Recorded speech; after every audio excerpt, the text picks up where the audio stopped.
Joining us now, Nick Freitas, House of Delegates member, Virginia. Nick Freitas under fire, missed paperwork deadlines, snafu, screw-ups, not following up. They didn't make a phone call in his campaign. Whatever. Mistakes happen.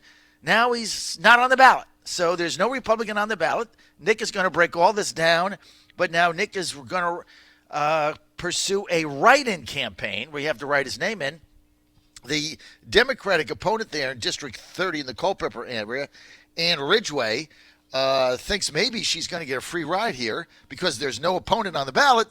But Nick is going to wage a write-in campaign. He's raised over $500,000 of his own donors from across the country in order to do that. I think it's going to be wildly successful. But a lot of people pissed off about it all over the place. And we're going to get Nick to tell us what really went down here, what is going on. Nick, great to have you with us, man. Hey, thank you for having me on, John. Okay, so let's go. First, there's no Republican name on the ballot. You're the incumbent. You missed a filing deadline. You didn't file your paperwork. We know about the email thing, but the bottom line is, Nick, nobody in your campaign followed up. They didn't make a phone call, and now you've got denied 2 times. You also tried to go back to them after they denied you the first time and have a renomination. They denied you again. So there's no Republican on the ballot, just the Democrat. You got to run a write-in campaign. You know, let me just say this, okay? People make mistakes. You were a Green Beret, right? I mean, you didn't get, your staff didn't get the paperwork in, so you made a mistake. Everybody screws up. So now you're trying to fix it by running a write-in campaign, and a lot of people are criticizing that. Break this down for us, Nick. What happened, and what are you doing going forward? Sure. So, as you said, there was some paperwork that one piece of paperwork was supposed to be submitted by the party. Another piece of paperwork was supposed to be submitted by me. Again, we thought things were turned in, not making any excuses for the fact that, we could have done better checkup on this. The frustrating part was that other people were granted extensions. We were not. It is what it is at this point. We think that there was a legal case for them to be able to put another Republican on the ballot. And the most frustrating component about this was there was a member of the State Board of Elections that said, look, I think we should vote on this to decide whether or not Delegate Freitas can be on the ballot. And if he can't, whether or not another Republican can be on the ballot. It's not that they voted it down. The 2 Democrats on the State Board of Elections refused to even give it to second the motion. So they refused to even vote on it at this point. And that's again, I think something where you look at this and you've got to wonder, are there partisan motivations here? But it is what it is. The point that we're at right now is we went through and we looked at what would it cost legally, what would it look like time-wise with respect to the election in order to get somebody else on the ballot? What did we think our odds were in court of getting someone else on the ballot? And essentially came to the conclusion that we needed to start running a write-in campaign. Because, right. Again, we've been very blessed. We've had a lot of people that are very motivated about keeping this seat. Right. Very motivated about it supporting us against my opponent, who is very anti-gun, very pro-Kathy Tran abortion bill, you name it. It's just not a good fit for this district at all. And so we've raised a great deal of resources. And John, I think it's important to point out here, yes, we have to run a write-in campaign, and that's difficult, and I certainly understand people being frustrated. I'm frustrated about it. But we absolutely have the resources to do it. We have the team that actually managed the only successful statewide write-in campaign that I know of in U.S. history. And we're not asking for a single dime from the caucus. In fact, we've given money to other candidates through this thing because we realize that we have a lot of people that are in tight races, and we want to make sure that they're going to be successful as well. So we've been actively donating and working with other campaigns to support them however we can at the same time that we're launching a very, very robust and aggressive write-in campaign. This is an R+22 district. The last time I was up for re-election, I was outspent 2-1 by my Democrat opponent, who essentially campaigned full-time for, 7 months when I still had to have a day job. And we won with 62% of the vote in a wave Democrat year election. At the same time the Democrats won 15 seats, we won this one by 22 points. So, no, we're going to win a write-in. It's frustrated. I'll hand it to the Democrats. They're making us do more than we would have liked to in the 30th district. But honestly, all it's done is made me mad. And all it's done is made me a better fundraiser. It's making me a better campaigner. And at the end, not only are we going to win this seat, but we will have raised enough money to be able to spend even more on highly contested races across the Commonwealth than I think we ever would have without this sort of challenge. So I'm not going to pretend that it's an ideal situation, but we're going to take a bad situation and we're going to make them wish they never did this. See, that's how to turn lemons into lemonade. That's the attitude of a Green Beret, and that's why you're going to be successful. Look, mistakes were made. You didn't follow up, all right? It was a complete screw-up, and it's embarrassing, and I get it. But everybody can sit there and look at something they did where they screwed something up. We're all fallible people. So you made some mistakes. Your campaign didn't follow up. Inexcusable. But it is what it is. Now that's done. Now you've got a choice to make, and that choice is the State Board of Elections made a decision. No Republican on the ballot. You can go to court. You can sue, and I know a lot of people on the blogs are saying that. But here's what happens. That's extended out. Now you're into September or October, and if they vote that down, there's still no candidate, and there's no write-in campaign. That's an insane way to go forward when the Republicans in Virginia are hanging by a thread by one vote. So you're absolutely doing the right thing. Do a write-in campaign. Do it the right way. You've hired, I understand, the team that executed the only successful statewide write-in campaign in history, and that was Senator Lisa Murkowski in Alaska when she was defeated in a Republican primary by Joe Miller, ran as a write-in. You couldn't even spell her name, let alone say it, and they won that handily. So you got that team in. You've raised over $500,000. This is for people that gave you money because they want you to run as a write-in. This argument I keep hearing that, he could take that money and give it to other people who could win. You wouldn't have raised it had you not been in this situation. So that's a ludicrous argument. That is fake news, and that is a lie. You got people who invested in you because they want to see you back in the House of Delegates and your career go forward. Without this happening, you wouldn't have gotten that money from certain people. So you have the resources to do it. You're not taking money from the caucus. You're in a district that you can win. Things happen, and now all you can do is react to what happened. You can't go back and change it. Now, that's my point. Now, let me bring something else up, Nick, that is I thought was outrageous. I mean, I saw the Facebook post by caucus chairman Todd Gilbert, who was second in command of the caucus to Kirk Cox, who's the speaker. So I saw his posts basically blasting your effort to run a write-in campaign, and he was upset that there wasn't somebody on the ballot or whatever his problem is.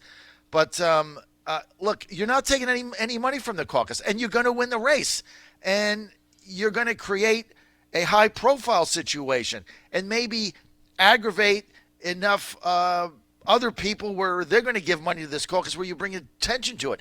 I don't see what Todd Gilbert's problem is and why, in his position, he's been critical of your effort. Why?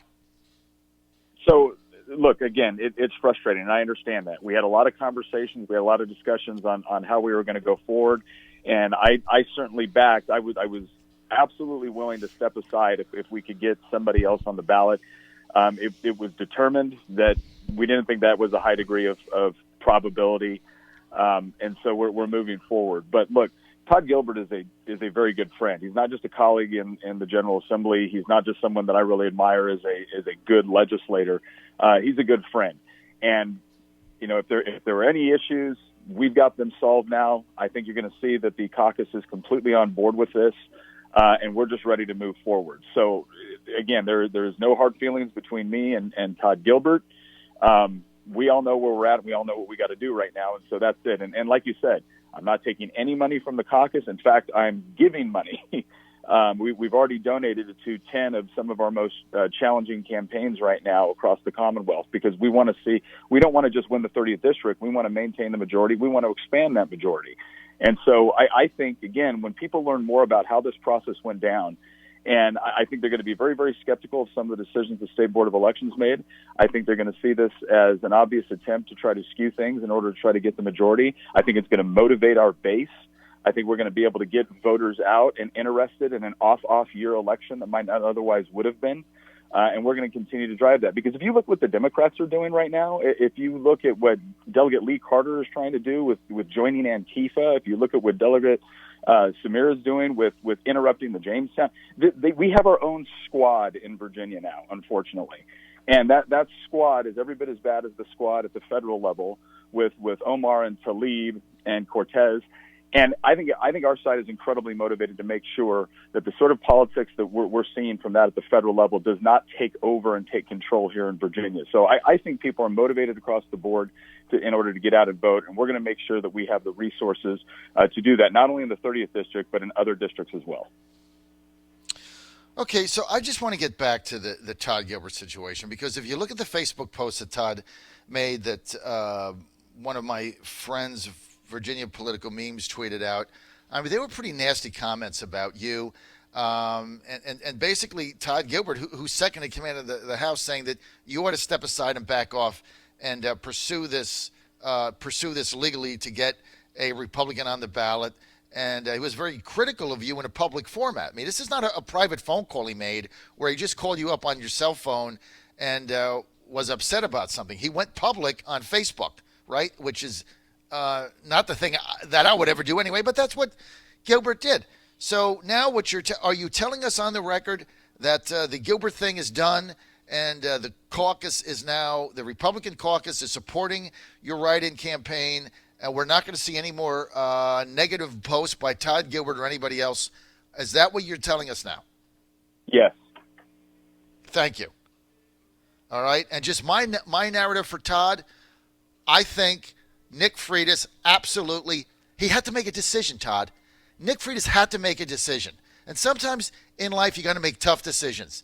And the decision is, do we go down the path with a lawsuit and roll the dice on some judge someplace and maybe they instate a candidate on the ballot?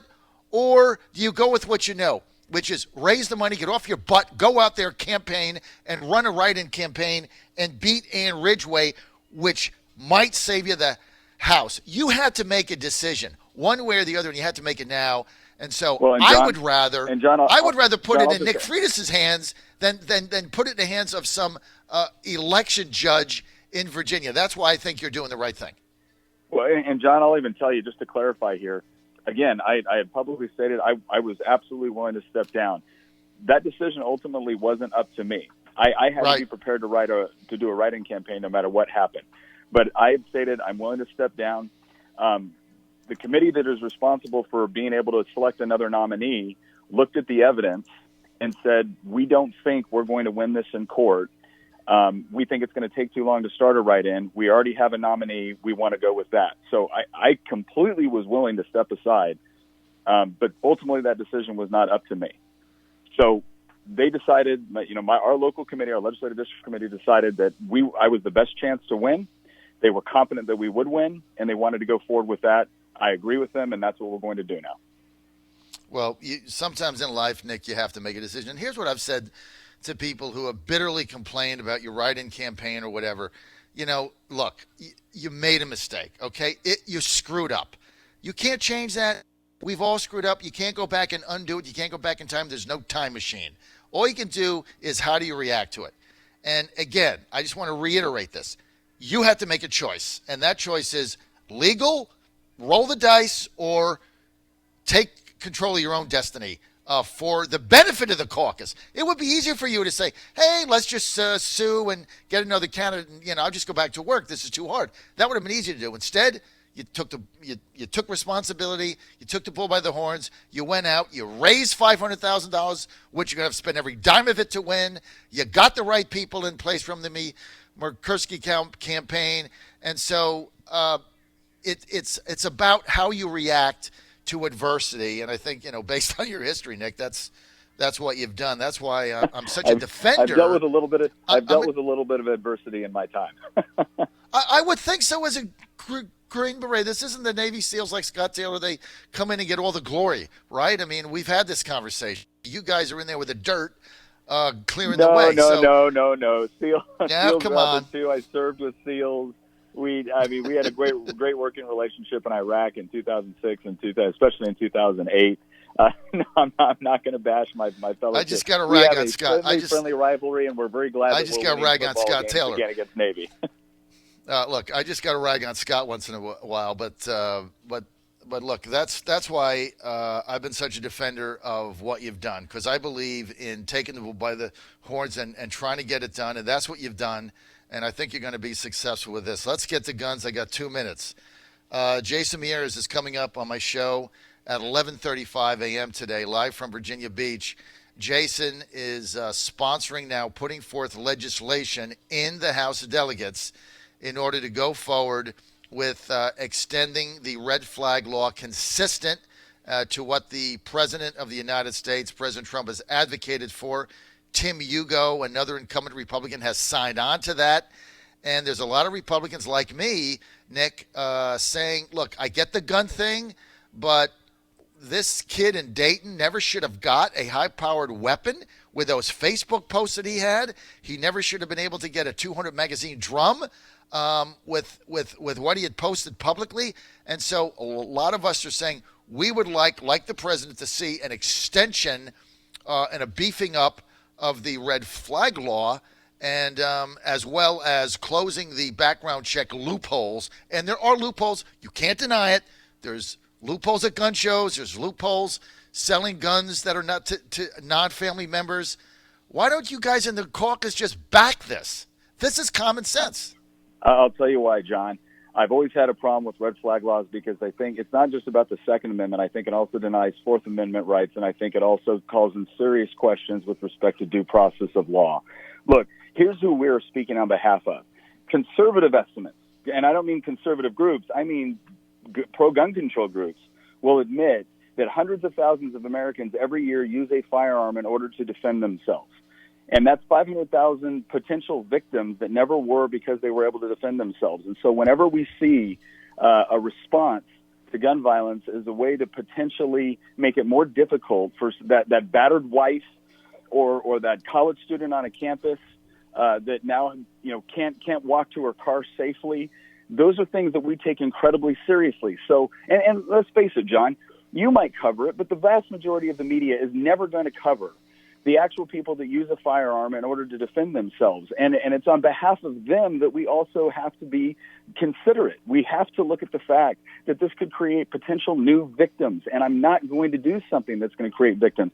I think we need stricter laws when it comes to people when people engage in violent crime. Absolutely. We need to be able to prevent that. And clearly there are things that we can do in order to prevent people that are potentially violent from being able to get guns. Like what? Like what? You guys don't do anything. That's my problem. You don't do anything. You do nothing. You sit there and read the NRA talking points right off their website. It's a bait and switch argument. I mean, what the president has said is we have loopholes in the background check. You can't deny that. We have a situation with red flags where this kid in Dayton should have never gotten that level of a weapon or ammo based on what he had posted and said, and yet nobody came forward. John, this whole idea that we did nothing is itself a left-wing talking point. We have done things in Virginia. We have made it harder for violent people to be able to get guns. We have made it more difficult when somebody has actually demonstrated that when they posted something, when they've done something that suggests that they could be violent, we've actually made it easier for law enforcement to go and approach those people. But this is not necessarily what I think red flag laws are going to do. And so the solution here is don't try to tell me that I'm doing nothing when we have done something. The solution here is work with us on things that we actually agree on. And that's been this whole debate. Do you want to make the debate purely about something that we have fundamental disagreements on, or do you want to focus on the actual legislation where we do have broad agreement on making sure that we punish violent crime, on making sure that we make it easier for law enforcement to communicate and to be able to act when we do see someone that we think could potentially be a problem? But again, the left wants to make this exclusively about an inanimate object as opposed to behavior. We need to start focusing on the behavior, and we have done that in Virginia. In fact, Todd Gilbert has done that in Virginia. Other Republican legislators have done that in Virginia. But when the left wants to make this exclusively about one thing and one thing only, then yes, we're going to come back against that because ultimately we don't think it's going to make people safer. We think it's going to make people less safe. So I'm happy to work with my colleagues towards solutions. I'm happy to be proactive in this. But I am going to be skeptical of anything that puts all of the emphasis on an object as opposed to behavior. Well, the president has been clear.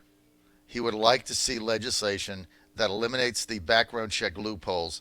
If you have a background check, why the hell do you have loopholes in it so you can get around it? John, I mean, the that just background makes check no sense. loopholes that they're talking about doing are completely and entirely unenforceable. What they would do is, if I were to give a gun to my son, I could potentially be a criminal now based off of the way they're writing these things. They have a we have to be more careful about this, and we have to look at actual second and third order effects. Not true. We cannot judge legislation purely based off of carve its out intention. family members. We have to base it off of what it will actually do.